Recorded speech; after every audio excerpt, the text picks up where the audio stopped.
तो दोस्तों आज की कहानी है हंसल और ग्रेटल। एक गरीब लकड़हारा जंगल में एक छोटी झोपड़ी में अपने दो बच्चों के साथ रहता था। उसके लड़के का नाम हंसल और लड़की का नाम ग्रेटल था। लकड़हारे की पहली पत्नी की मौत हो चुकी थी और उसने दूसरी शादी कर ली थी। उसकी दूसरी पत्नी का स्वभाव बिल्कुल अच्छा नहीं था। वह हंसल ग्रेटल के साथ बुरा बर्ताव करती थी और लकड़हारे से बात बात पर लड़ती झगड़ती रहती थी।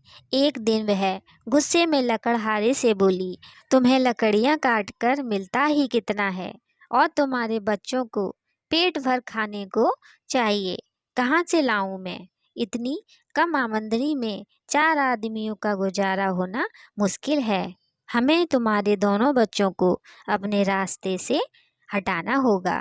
वह नहीं होंगे तो हमें पेट भर खाना मिल सकेगा। लकड़हारे को उसकी बातें सुनकर बड़ा दुख हुआ, पर वह कुछ नहीं बोला। उसकी पत्नी आगे बोली, तुम हंसल और ग्रेटल को घर से दूर जंगल में छोड़ आओ, इतनी दूर कि वे वापस ना आ सकें। संयोगवश हंसल और ग्रेटल ने उसकी बातें सुन ली। सौतेली माँ की बात सुनकर ग्रेटल डर गई। हंसल ने उसे धैर्य बंधाते हुए कहा, ग्रेटल तुम डरो मत, यदि वो लोग हमें जंगल में छोड़ देंगे तो हम घर का रास्ता ढूंढ लेंगे। हंसल ने रात को सोने से पहले कुछ सफ़ेद छोटे कंकड़ जमा करके अपनी जेब में रख लिए। उस रात लकड़हारे की पत्नी पूरी रात उस पर बच्चों को जंगल में छोड़ आने के लिए दबाव डालती रही।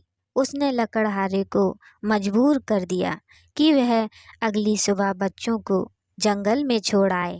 अगले दिन लकड़हारा हंसल ग्रेटल को अपने साथ लेकर जंगल की ओर चल पड़ा। हंसल रास्ते में कंकड़ फेंकता गया ताकि उसे रास्ता याद रह सके। जंगल में काफ़ी दूर आने के बाद लकड़हारे ने हंसल ग्रेटल से कहा, मैं अभी थोड़ी देर में लकड़ियाँ काट कर आता हूँ, तुम दोनों यहीं पर ठहरो। और वह उन्हें छोड़कर चला गया। हंसल ग्रेटल दोनों लकड़हारे की प्रतीक्षा करने लगे कि शायद वह आ जाए, लेकिन शाम होने तक भी लकड़हारा नहीं लौटा। हल्का अंधेरा भी घिर आया था। ग्रेटल डर के मारे रोने लगी। हंसल को भी डर लग रहा था, लेकिन उसने अपने डर को छुपाते हुए कहा, ग्रेटल तुम रो मत, मैं हूँ ना, मैं तुम्हें घर लेकर जाऊंगा। लेकिन कैसे? तुम्हें भी तो घर का रास्ता मालूम नहीं है। ग्रेटल ने सुबकते हुए कहा, मैंने रास्ते में सफ़ेद कंकड़ डाल दिए हैं ताकि हम उसके सहारे घर तक पहुंच सकें। हंसल ने उसे बताया। सौभाग्यवश उस दिन चांदनी रात थी और चांद की रोशनी में सफ़ेद कंकड़ स्पष्ट चमक रहे थे। हंसल ने ग्रेटल का हाथ पकड़ा और घर की ओर चल पड़ा। कंकड़ों के सहारे वे दोनों घर पहुंच गए। घर का दरवाज़ा बंद था, लेकिन एक छोटी खिड़की खुली थी, इसलिए वे दोनों अपने माता पिता को जगाए बिना खिड़की के रास्ते घर में घुस गए और अपने अपने बिस्तर पर जाकर सो गए। सुबह जब सौतेली माँ ने हंसल ग्रेटल को घर में वापस पाया तो उसके गुस्से का कोई और छोड़ ना रहा। उसने गुस्से में बच्चों को बुरा भला कहा और उन्हें कमरे में बंद कर दिया। फिर वह लकड़हारे के पास जाकर बोली, तुम किसी काम के नहीं हो। मैंने तुमसे हंसल और ग्रेटल को जंगल में छोड़ आने को कहा था, पर तुमसे ये काम भी ठीक से नहीं हुआ। वह दोनों घर लौट आए हैं। लकड़हारा हंसल और ग्रेटल के घर आने की खबर सुनकर खुश हुआ, पर अपनी दुष्ट पत्नी के सामने कुछ नहीं बोला। सौतेली माँ ने हंसल और ग्रेटल को पूरा दिन कमरे में बंद रखा और उन्हें खाने पीने के लिए कुछ नहीं दिया। रात को उनके सामने सूखी रोटी फेंक दी। ग्रेटल बहुत भूखी थी, इसलिए वह अपनी रोटी झट से खा गई, लेकिन हंसल ने अपनी रोटी संभाल कर रख ली। अगले दिन लकड़हारा उन्हें फिर से जंगल में छोड़ आया। हंसल ने घर का रास्ता पहचानने के लिए रास्ते में रोटी के छोटे छोटे टुकड़े बिखेर दिए थे। लेकिन बेचारा बच्चा भूल गया था कि पक्षी उन्हें खा जाएंगे। इसलिए जब ग्रेटल के साथ घर की ओर चला तो वह घर का रास्ता नहीं ढूंढ पाया। ग्रेटल रोने लगी। वह बोली, भैया मुझे डर लग रहा है, मुझे भूख लगी है और ठंड भी लग रही है। हंसल बोला, तुम डरो मत, चलो उस बड़े पेड़ के नीचे चलकर बैठते हैं। दोनों भाई बहन ने डरते डरते सारी रात उस पेड़ के नीचे काटी। अगले दिन सुबह होने पर दोनों फिर से घर का रास्ता ढूंढने लगे, लेकिन वह जंगल में पूरी तरह भटक चुके थे। जंगल में भटकते भटकते अचानक उन दोनों की नज़र एक झोपड़ी पर पड़ी। वे दोनों झोपड़ी के पास गए। हंसल हैरानी से बोला, अरे ये झोपड़ी तो चॉकलेट, आइसक्रीम, बिस्किट आज से बनी है। हाँ भैया, बहुत भूख लगी है, चलो चलकर कुछ खा लेते हैं। ग्रेटर बोली। दोनों ने झोपड़ी से चॉकलेट और आइसक्रीम का एक एक टुकड़ा निकाला और खाने लगे। तभी झोपड़ी का दरवाज़ा खुला। वह बिस्कुट से बना हुआ था। दरवाजे पर एक बूढ़ी भद्दी सी महिला खड़ी थी। उसे देखकर हंसल ग्रेटर सहम गए। बूढ़ी महिला बोली, डरो मत प्यारे बच्चों, मैं जानती हूँ कि तुम अपने घर का रास्ता भटक गए हो, पर तुम चिंता मत करो, मैं तुम्हें तुम्हारे घर तक पहुँचाने में तुम्हारी मदद करूँगी। पहले अंदर आकर कुछ खा पी लो। हंसल ग्रेटल उसकी बात सुनकर खुश हो गए और बुढ़िया के साथ झोपड़ी के अंदर चले गए। दरअसल वह बुढ़िया एक दुष्ट जादूगरनी थी और रास्ता भटके हुए लोगों को अपना शिकार बनाती थी।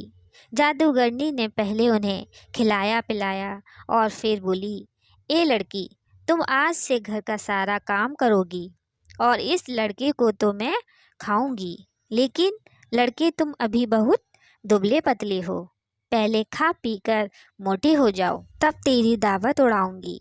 यह कहकर उसने हंसल को पिंजरे में कैद कर दिया और ग्रेटल को घर के काम में लगा दिया। जादूगरनी रोज हंसल को अच्छा अच्छा खाना खिलाती ताकि वह मोटा हो जाए और वह उसे खा सके। जादूगरनी रोज हंसल की अंगुली छूकर देखती कि वह कितना मोटा हुआ है। जादूगरनी को कम दिखाई पड़ता था। इस बात का फ़ायदा उठाकर ग्रेटल ने अपने भाई को मुर्गे की एक पतली हड्डी थमा दी।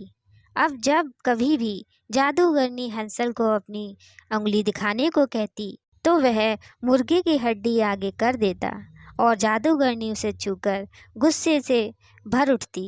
ओहो, इतना खाता है पर मोटा नहीं होता, अब तो बर्दाश्त नहीं होता।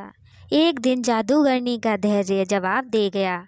उसने ग्रेटल से कहा, आज मैं तुम्हारे भाई का गोश्त खाऊंगी, जाओ जल्दी से भट्टी गर्म करो। ग्रेटल रसोई में जाकर भट्टी में आग जला दी। थोड़ी देर बाद जादूगरनी बोली, जाओ देख कर आओ कि भट्टी गर्म हुई या नहीं। ग्रेटल दौड़ी दौड़ी रसोई में गई और थोड़ी देर में वापस आकर बोली, मुझे तो पता ही नहीं लग रहा कि भट्टी गर्म हुई है या नहीं, आप खुद ही देख लीजिए। यह लड़की भी किसी काम की नहीं है, जरा सा काम नहीं कर सकती। गुस्से में जादूगरनी रसोई में गई और भट्टी में झांक कर देखने लगी। ग्रेटल भी उसके पीछे पीछे रसोई में चली आई थी।